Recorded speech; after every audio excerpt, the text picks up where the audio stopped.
السلام عليكم ورحمة الله وبركاته. ازيكم يا حبايبي، عاملين ايه؟ النهاردة هنعمل الجاتو في الخلاط بأسهل طريقة. هنعمل جاتو شاتو ببيضة واحدة بس. المكونات اقتصادية وبسيطة وسهلة جدا وموجودة في كل بيت.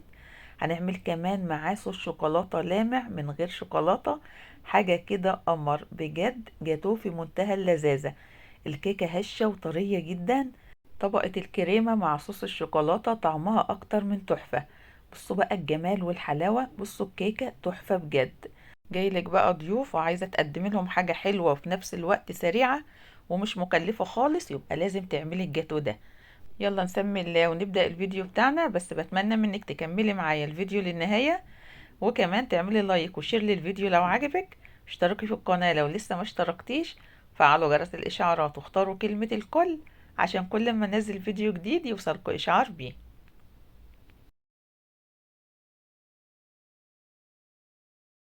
هنقول بسم الله الرحمن الرحيم. وفي شفشق الخلاط هنزل بكوباية من السكر، سكر حبيبات عادي. هننزل عليه كمان بنص كوباية من الكاكاو الخام الغير محلى، وأفضل نوع في أنواع الكاكاو هو الكاكاو الأسباني. هنزل عليهم كمان بكوباية من اللبن أو الحليب الدافي، وهشغل عليهم الخلاط لمدة دقيقتين. أنا هنا محتاجة السكر يدوب. أكتر حاجة وأسرع حاجة هتدوبلك السكر إن اللبن يكون دافي. تمام، بعد هنا اما ضربنا السكر مع اللبن مع الكاكاو، هننزل بقى عليهم بكوباية من الزيت. وبلاش ننزل بالزيت مرة واحدة علشان ما يبقاش تقل على الخلاط. بعد ما بننزل بكوباية الزيت بسيب الخلاط شغال كمان نص دقيقة. بصوا بقى هنا القوام بقى تقيل جدا، واللمعة بقت ظاهرة ازاي في صوص الشوكولاتة. القوام بتاعه تقيل بجد.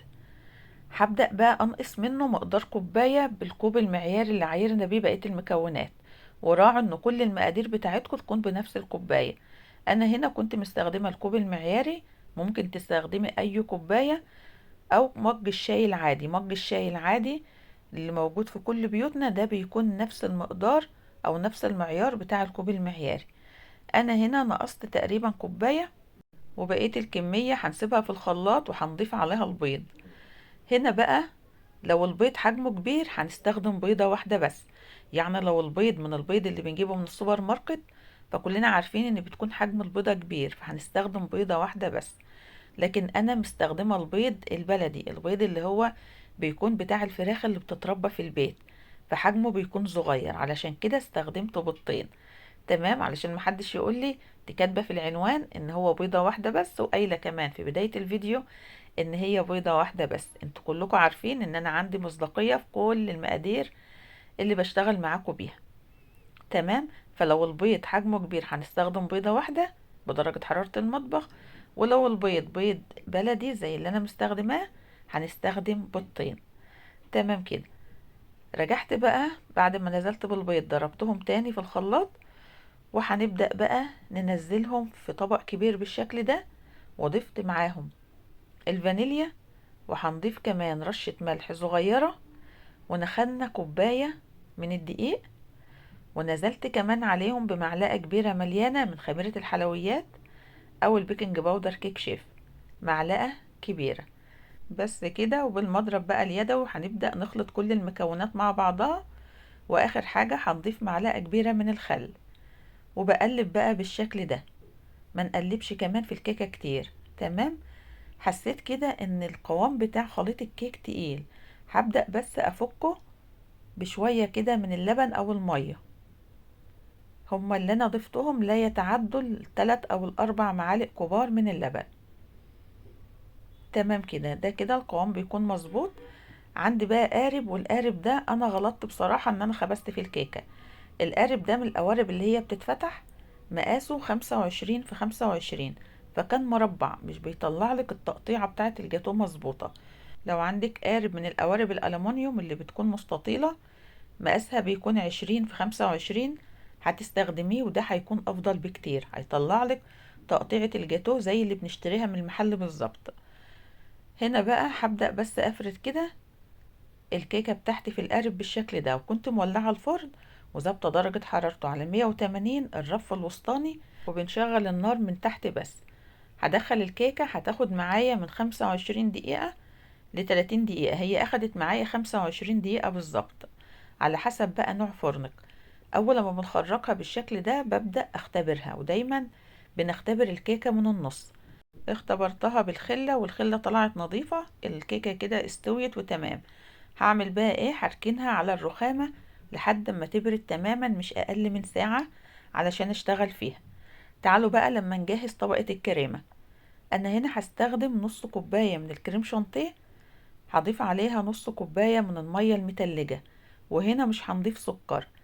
انا مستخدمة كريم شانتيه خام المتحدة بدون سكر، بس في الوصفة دي مش هنضيف سكر مع الكريم شانتيه، علشان هنضيف له لسه معلقتين من صوص الشوكولاتة. تمام. بس كده بخفقهم بقى بالمضرب الكهربائي كده لمدة دقيقتين 3، يبدأ بقى يتقل معايا ويبقى معايا بالقوام اللي انتوا شايفينه ده. تمام. هنجيب بقى هنا صوص الشوكولاتة اللي احنا راكنينه على جنب. طبعا الصوص ده مش بندخله التلاجة، عشان لو دخلتيه التلاجة هيتقل جدا. هاخد بقى منه كده معلقتين كبار، وهنرجع نخفقهم مع الكريمة. ولكم ان تتخيلوا بقى طعم الكريمة بيكون ايه، بيبقى اكتر من روعة. بس كده رجعت تاني خفقتهم كده لمدة نص دقيقة، وكده تمام قوي. هنا بقى كانت الكيكة بردت خالص، ما بنشتغلش فيها زي ما اتفقنا غير لما تبرد تماما. انا هنا قلبتها علشان استخدم الظهر بيكون متساوي اكتر من وش الكيكة. هبدأ بقى انزل بكل كمية الكريمة اللي موجودة معايا، وهبدأ افردها بقى. تفرديها بقى بظهر معلقة او بسباتيولا، ونفرد بقى طبقة الكريمة ونسويها كويس. عايزة كمان اقولك، لو حسيت ان الكيكة يعني مش طرية بكفاية، ممكن نعمل لها بقى تشريبة. هتكون نص كوباية من اللبن، هنضيف معاهم معلقة كبيرة من السكر ومعلقة كبيرة من الكاكاو او النسكويك، وهنبدأ نقلبهم كويس وهنشرب بيهم الكيكة، تخليلك الكيكة قطرة. لكن انا هنا حسيت ان الكيكة طرية بكفاية، فما حبيتش ان انا اعمل لها اي تشريبة. تمام. بس كده بنفرد بقى طبقة الكريمة بتاعتنا بالشكل ده وبنسويها، وبمنديل بقى، وهبدأ امسح كده اي زيادة طلعت مني على الاطراف. بس هنعمل بقى ايه، هندخلها على التلاجة لمدة ساعة عشان طبقة الكريمة تتماسك، ولو مستعجلة هتدخليها على الفريزر لمدة نص ساعة. اهم حاجة ان طبقة الكريمة تكون متماسكة قبل ما ننزل عليها بصوص الشوكولاتة. ده كده شكل الجاتو بتاعنا بعد ما خرجناه من التلاجة. انا دخلته على رف التلاجة لمدة ساعة. هنا بقى صوص الشوكولاتة كان حسيته انه تقيل جدا وفعلا مش هينزل من الدورق، فبدأت برضو احله ب3 4 معالق من اللبن. تمام. هما برضو لا يتعدوا ال4 معالق كبار من اللبن. فكيته بس كده شوية علشان خاطر اقدر افرده كويس على طبقة الكريمة. طبعا الكريمة ساقعة جدا، وصوص الشوكولاتة ما كانش داخل التلاجة، كنت سايباه على الرخامة. وهنبدأ بقى نوزعه بالشكل القمر ده. بصوا بقى اللمعة اللي موجودة فيه، وطعمه رائع، جد جميل جدا. هبدأ بقى احرك في القارب بتاعي كده في كل الاتجاهات لحد ما يتوزع عليه كل طبقة الشوكولاتة الجميلة بالشكل ده.